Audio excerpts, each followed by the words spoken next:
Plural Cult apresenta observações ao Decreto nº 11.525, que regulamenta a Lei Paulo Gustavo. Vamos apresentar aqui pequenas observações sobre a regulamentação da Lei Paulo Gustavo. Primeiro, em relação ao que se refere ao setor audiovisual. Quais as divisões de recursos para o setor audiovisual? 1. Apoio a produções audiovisuais. 2. Apoio a reformas, restauros, manutenção e funcionamento de salas de cinemas públicas ou privadas, incluída a adequação a protocolos sanitários relativos à pandemia de Covid-19, bem como de cinemas de rua e de cinemas itinerantes.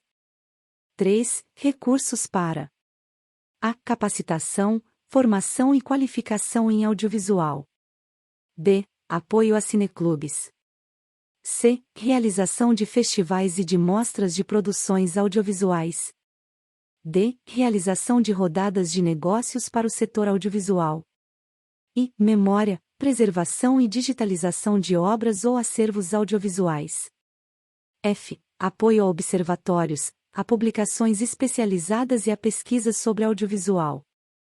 G. Desenvolvimento de cidades de locação. 4. Recursos para estados e DF. A. Microempresas e pequenas empresas do setor audiovisual.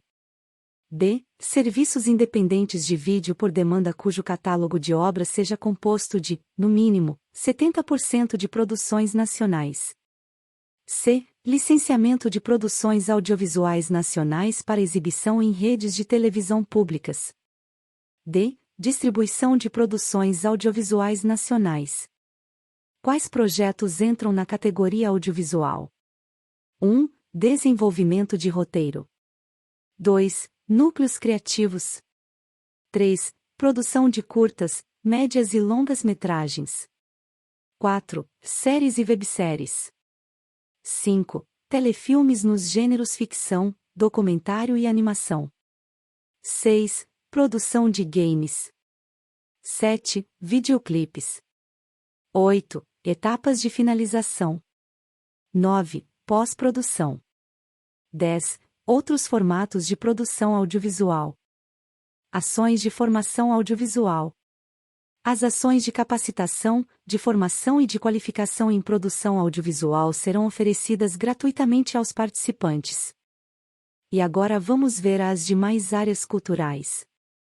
As divisões de recursos para as demais áreas da cultura são: 1. Apoio ao desenvolvimento de atividades de economia criativa e de economia solidária. 2. Apoio, de forma exclusiva ou em complemento a outras formas de financiamento, agentes, iniciativas, cursos, produções ou manifestações culturais, incluídas a realização de atividades artísticas e culturais que possam ser transmitidas pela internet, ou disponibilizadas por meio de redes sociais ou de plataformas digitais, e a circulação de atividades artísticas e culturais já existentes. 3. Desenvolvimento de espaços artísticos e culturais, de microempreendedores individuais, de microempresas e de pequenas empresas culturais, de cooperativas, de instituições e de organizações culturais comunitárias que tiveram as suas atividades interrompidas por efeito das medidas de isolamento social para o enfrentamento da pandemia de Covid-19. Atenção! Os recursos desta categoria não podem ser usados para apoio ao audiovisual, mas podem ser utilizados para registrar em vídeo ou transmitir pela internet, desde que não se enquadre em obra cinematográfica. Agora vamos entender quais são as opções que estados e municípios têm para elaborarem seus planos de ação. 1. Podem destinar recursos apenas para o audiovisual, o que corresponde a 70% da verba. 2. Podem destinar recursos apenas para as demais áreas culturais, o que totaliza 30% do montante. Ou podem apresentar planos que destinem 100% dos recursos para todas as áreas culturais. Outro aspecto importante que era dúvida de muitos é que os municípios não são obrigados a terem fundos de cultura, mas eles precisam se comprometer a implementar o Sistema Municipal de Cultura, o que corresponde a ter a lei do Conselho, do Fundo e do Plano Municipal de Cultura. E o prazo para isso será até o dia 11 de julho de 2024. Agora vamos entender as contrapartidas. No audiovisual é obrigatório a realização de exibições gratuitas dos conteúdos selecionados, assegurados a acessibilidade de grupos com restrições e o direcionamento à rede de ensino da localidade. As contrapartidas nas demais áreas são: atividades em espaços públicos de sua comunidade, de forma gratuita, ou prioritariamente aos alunos, professores de escolas públicas, de universidades públicas ou privadas que tenham estudantes selecionados pelo ProUni, já os profissionais de saúde, preferencialmente aqueles envolvidos no combate à pandemia de Covid-19, e as pessoas integrantes de grupos e coletivos culturais e de associações comunitárias. Outra contrapartida pode ser exibições com interação popular por meio da internet, sempre que possível, ou exibições públicas, quando aplicável, com distribuição gratuita de ingressos para os grupos a que se refere o inciso 1, em intervalos regulares. A Lei Paulo Gustavo também apresenta mecanismos de assegurar a acessibilidade. No mínimo 10% dos recursos precisam ser aplicados nos projetos, iniciativas ou espaços de exibição, nos produtos culturais e nos materiais de divulgação. Nos espaços para permitir o acesso de pessoas com mobilidade reduzida ou idosas aos locais onde se realizam as atividades culturais e a espaços acessórios, como banheiros, áreas de alimentação e circulação. Nos produtos por meio da língua brasileira de sinais, Libras, do sistema Braille, da audiodescrição, das legendas e outros. Nos materiais de divulgação em formatos acessíveis a pessoas com deficiência e com informações sobre os recursos de acessibilidade disponibilizados. Além da acessibilidade, a Lei Paulo Gustavo prevê medidas que assegurem as ações afirmativas. Algumas possibilidades são a adoção de cotas, de critérios de pontuação diferenciados ou editais específicos. No caso das cotas, a reserva de vagas para os projetos e as ações devem ser de, no mínimo, 20% para pessoas negras, 10% para pessoas indígenas. Sobre os critérios diferenciados de pontuação, as pessoas negras ou indígenas que optarem por concorrer às vagas reservadas concorrerão junto às vagas destinadas à ampla concorrência. E caso adotem editais específicos, devem ser levados em consideração mecanismos de estímulo à participação e ao protagonismo de agentes culturais e equipes compostas de forma representativa por mulheres, pessoas negras, pessoas indígenas, comunidades tradicionais, inclusive de terreiro e quilombolas, populações nômades e povos ciganos, pessoas LGBTQIA+, pessoas com deficiência e outros grupos minorizados socialmente.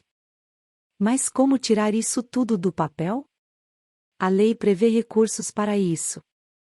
5% dos recursos podem ser usados para a celebração de parcerias com universidades e entidades sem fins lucrativos ou da contratação de serviços para ferramentas digitais de mapeamento, monitoramento, cadastro e inscrição de propostas, oficinas, minicursos, atividades para sensibilização de novos públicos e realização de busca ativa para inscrição de propostas.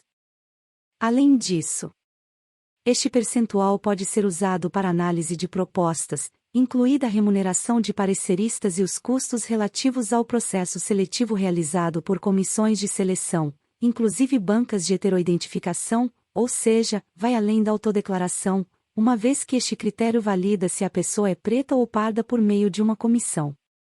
Também o recurso pode dar suporte ao acompanhamento e ao monitoramento dos processos e das propostas apoiadas, consultorias, auditorias externas e estudos técnicos, incluídas as avaliações de impacto e de resultados. Sobre os parâmetros de transparência, os editais precisam estar no site oficial das prefeituras e dos estados e publicados no Diário Oficial. E o acesso aos editais precisa ser público. Já em relação à prestação de contas, o prazo dos estados e municípios prestar contas à União é de 24 meses, ou seja, 2 anos. Importante: estados e municípios precisam definir prazos em seus editais para os fazedores de cultura prestarem contas. Os processos de prestação de contas precisam ser simplificados e o Ministério da Cultura irá apresentar sugestões e minutas para a prestação de contas. Ainda sobre a prestação de contas, Vale lembrar que dia 31 de julho de 2023 é o prazo para a prestação de contas da Aldir Blanc e estados e municípios que não prestarem contas da Aldir Blanc ficam inadimplentes e não podem pleitear os recursos da Paulo Gustavo. Por fim, atenção aos prazos. Gestores, para o envio dos planos de ação, o prazo é até 10 de julho e vocês terão até 180 dias para adequarem os respectivos orçamentos. E aí? Gostou do nosso conteúdo? Então acesse pluralcult.com/Lei Paulo Gustavo para saber mais. E siga-nos nas redes. No Instagram @plural_cult. No Twitter @pluralcult tudo junto. E no Facebook é o @pluralcult. Obrigada.